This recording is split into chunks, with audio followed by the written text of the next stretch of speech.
Should the Indian Air Force get at least 2 to 3 squadrons of the Su57? Russia is wooing India to buy its most modern stealth fighter jet, and this time Moscow has done something unthinkable. The latest report suggests Russia is offering India the highly sophisticated source code of its most prized fighter jet, along with local production. Even France has not offered the source code of the Rafale, which the IAF already flies. Nor has the United States offered the source code of the F-35 despite public sales pitches. This is something unprecedented and truly reflects the mutual trust that exists between New Delhi and Moscow. Russia's offer of co-production also coincides with this report in the Times of India, which states that Putin is actively trying to woo India away from the US and into an alliance with China. The report states, quote, "While Trump's frustrations with Putin mounts, the Kremlin has ramped up arms deals and diplomatic outreach to New Delhi, aiming to revive the once promising Russia-India-China or RIC Troika as a foil to the Quad," unquote. US President Donald Trump's repeated ceasefire claims certainly seem to have made the Quad little less relevant. And we stopped the nuclear conflict. I think it could have been a bad nuclear war. So is Putin's source code offer for the Su57 meant to do exactly this? Once again, lure India away from the US and into the RIC Troika, at the same time empowering the BRICS against the US dollar. But what exactly is a source code, and why is Russia willing to give it to India at a time when France and America would not? Russian state-owned United Aircraft Corporation made the announcement recently, as reported by Military Watch magazine. Access to the source code will enable the Indian Air Force to have full autonomy in operating the aircraft, altering its avionics as well as integrating new weaponry developed both in India or by third parties. In short, a source code gives India, the buyer, full control to use the aircraft as it likes without any restrictions. A source code defines how an aircraft operates in modern-day warfare. It's like the brain of a fighter jet, determining how it flies, fights, and even adapts in combat.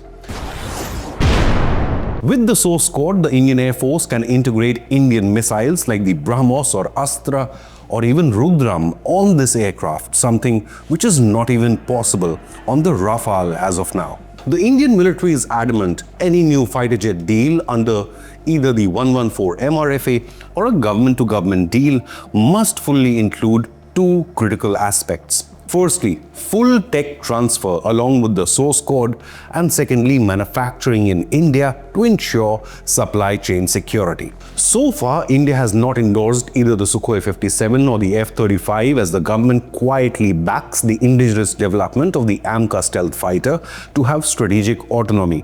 However, Russia's Su57 source code offer could just change this dynamic, especially with Pakistan set to acquire the Chinese J-35 stealth fighter jets at half the price. Even without the Su57, the Indian Air Force displayed its operational capabilities by hitting 11 Pakistani air bases at will.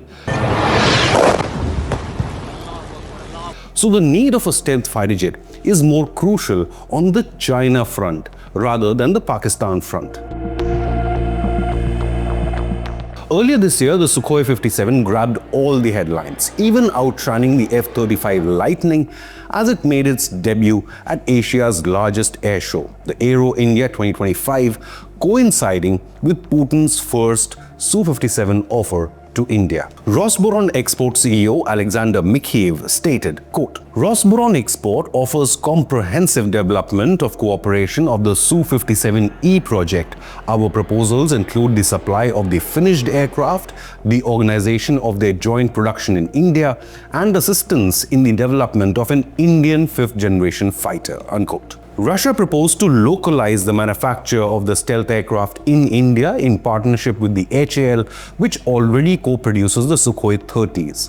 He further emphasized that the proposal aligns with India's Make in India campaign and will strengthen its self-reliance in defense technology like upgrading ASA radars, mission computers, and precision-guided munitions, all of which could be incorporated into the indigenous AMCA stealth jet as well.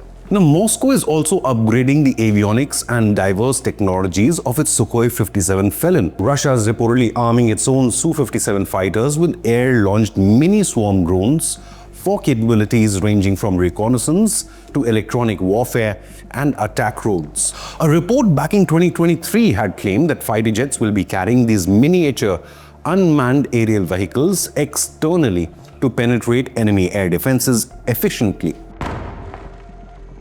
Next, Russia is also replacing the existing AL-41 engines with the Izdeliye-30 or the Saturn AL-51 engines, which is a 6th generation turbofan engine manufactured by NPO Saturn. Also known as flat nozzle engines, these will revamp the Russian fighters by helping them deliver a robust thrust of 107 kN, which goes up to a whopping 176 kN with afterburners. The upgrade is essential as it will enable the Sukhoi 57 to reach a cruising speed of Mach 2 while remarkably reducing its visibility in the infrared range, a decisive advancement over its predecessor engine.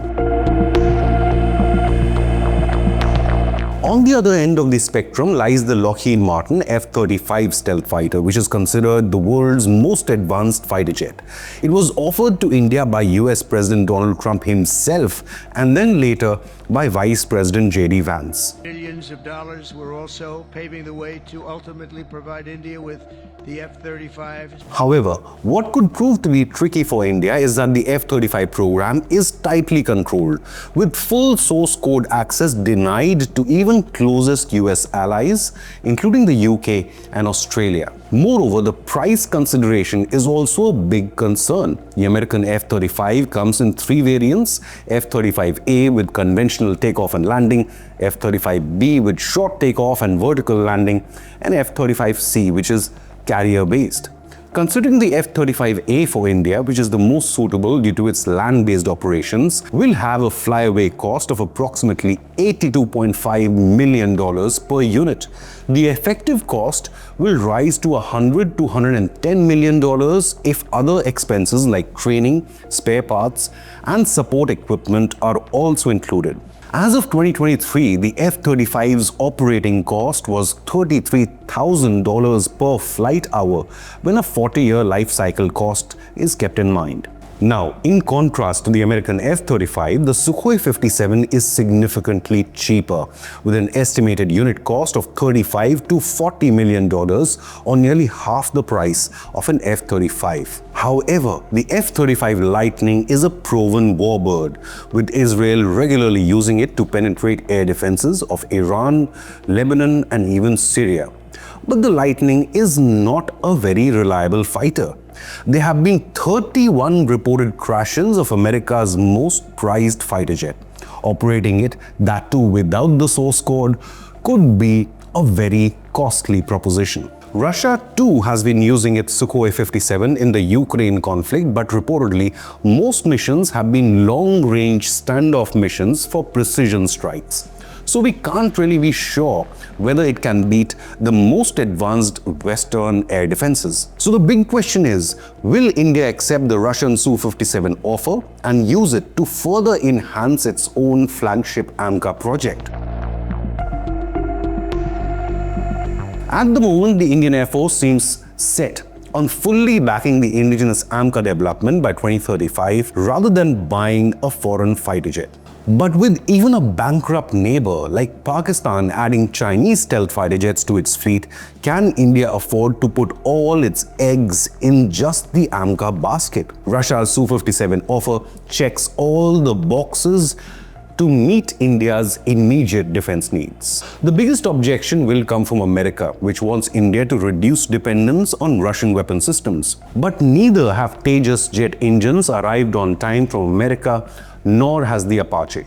Moreover, Donald Trump seems eager to give himself the Nobel Peace Prize by claiming credit for the India-Pakistan ceasefire rather than openly backing its Quad ally India. So what do you believe? In such a situation, should India ignore any potential US objections and accept Russia's Su-57 offer? Leave a comment with your opinion, hit the like button, and subscribe to Inconnect News.